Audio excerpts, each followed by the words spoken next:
আসসালামু আলাইকুম। সবাইকে স্বাগত জানাচ্ছি আমার আজকের এপিসোডে। আজ আপনাদের জন্য থাকছে আমার নতুন চ্যানেল টিফিন বক্সে আপলোড হওয়া একটা পপুলার রেসিপির ভিডিও, আর সেটা হচ্ছে পটেটো স্মাইলি। আপনাদের অনেকেরই রিকোয়েস্ট ছিল ভয়েস সহকারে এই ভিডিওটা আরেকবার আপলোড দেওয়ার। পটেটো স্মাইলি তৈরি করতে আমাদের লাগবে হালকা শক্ত করে সেদ্ধ করা আলু। আমি এখানে 5টা আলু নিয়ে নিচ্ছি, আর আলুগুলোকে প্রথমে ভালো করে পরিষ্কার পানিতে একটু ধুয়ে নিতে হবে যাতে ময়লাটা চলে যায়। সেই সাথে খেয়াল করবেন অনেক সময় আলুর গায়ে শেকড় বা নতুন গাছ জন্মায়, সেগুলোকে ভেঙে দিতে, কারণ রান্নার পর কিন্তু এটা খুবই বিষাক্ত হয়ে যায়। পরিমাণ মতো ডুবন্ত ঠান্ডা পানি আর সামান্য লবণ দিয়ে আমি এটাকে সেদ্ধ করে নিচ্ছি। আলু সেদ্ধ করার ক্ষেত্রে গরম পানি থেকে ঠান্ডা পানি দিয়ে সেদ্ধ করলে এটা ভেতরটা খুব একটা প্যাচপেচে হয়ে যায় না।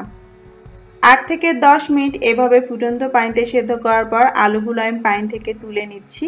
তারপর একটা বাটিতে উঠিয়ে নিব। একটু খানিকক্ষণ অপেক্ষা করব, যখন আলুটা মোটামুটি ঠান্ডা হয়ে যাবে তখন আমি প্রথমে এটাকে ছিলে নিব, তারপর গ্রেটার দিয়ে গ্রেট করে নিব। আপনি চাইলে হাতেও ম্যাশ করে নিতে পারেন। আর গ্রেট করার পর এখানে ঠিক 1.5 কাপ আলু হয়েছে। আমি এর মধ্যে দিয়ে দিচ্ছি 1/2 চা চামচ লবণ, 1 চা চামচ দিয়ে দিচ্ছি কালো গোলমরিচের গুঁড়ো, সাথে দিয়ে দিচ্ছি 1/4 চা চামচ পাপরিকা পাউডার। আপনি চাইলে লাল মরিচের গুঁড়ো বা চিলি ফ্লেক্সও দিতে পারেন।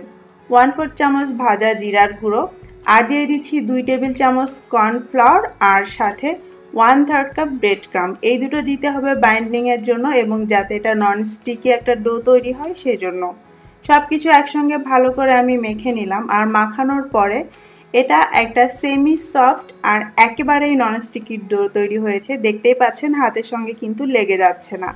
এখান থেকে অর্ধেকটা ডো নিয়ে আমি প্রথমে হাতের তালুর সাহায্যে একটু চেপে চেপে ফ্ল্যাট করে নিব। আপনি চাইলে বেলুন দিয়ে বেলেও নিতে পারেন।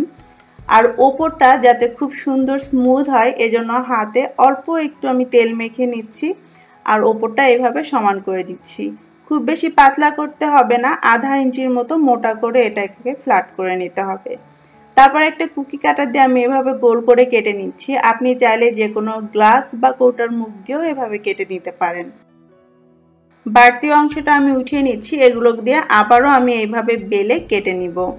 এই যে দেখতে পাচ্ছেন এটা খুব বেশি মোটা হবে না, ঠিক এরকম থাকলেই বেশি ভালো।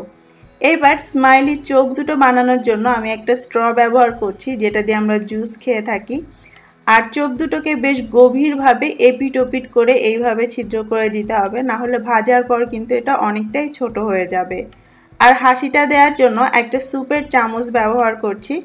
চামচের গায়ে একটু তেল মেখে নেবেন, তাহলে এটা খুব সহজেই বের হয়ে যাবে। আর হাসিটাকেও কিন্তু খুব গভীর করে আপনাকে এইভাবে গেঁথে দিতে হবে, না হলে ভাজার পর যখন এটা ফুলবে তখন কিন্তু এগুলো অনেকটাই ছোট বা বন্ধ হয়ে যাবে। সবগুলোতে এইভাবে একটু গভীর করে কেটে কেটে আপনাকে চোখ আর হাসিটা বসিয়ে নিতে হবে। বানানো হয়ে গেলে আপনি চাইলে এগুলোকে সরাসরি ফ্রোজেনও করে ফেলতে পারেন। আমি এটাকে ভেজে নিচ্ছি। মিডিয়াম হাই হিটে গরম তেলে এগুলোকে ভাজতে হবে, আর ওভারলোড করবেন না, মোটামুটি একটু জায়গা ফাঁকা রেখে আপনি এগুলোকে ভেজে নেবেন। যখন এগুলো তেলের উপরে উঠে আসবে তখন এটাকে উল্টে দিতে হবে। মোটামুটি 3 থেকে 4 মিনিটের মাথায় মিডিয়াম হাই হিটে দুপাশ গোল্ডেন হওয়া পর্যন্ত ভেজে নেবেন। দেখবেন খুব সুন্দর এটা ফুলেওছে, আবার দেখতেও অনেক সুন্দর হয়েছে। কিন্তু চুলার আঁচটা অনেক কম রাখবেন না, কারণ আলু কিন্তু প্রচণ্ড তেল শুষে। তো অল্প আঁচে ভাজতে গেলে কিন্তু এটা একদমই তেল চিপচিপে হয়ে যাবে। আর যখন ভাজা হয়ে যাবে তুলে গরম গরম পরিবেশন করুন আপনার পছন্দের সস বা কেচাপের সাথে। এই খাবারটা বাচ্চাদের যেমন পছন্দের, তেমনি বড়রাও কিন্তু অনেক পছন্দ করে খাবে। আপনি চাইলে এটা বাচ্চার টিফিনে বা আপনার টি টাইম স্ন্যাক্স হিসেবেও ব্যবহার করতে পারেন। আশা করছি আজকের রেসিপি ভালো লেগেছে। আপনাদের মূল্যবান মতামত কমেন্ট বক্সে অবশ্যই জানাবেন। আজকের মতো বিদায় নিচ্ছি। আল্লাহ হাফেজ।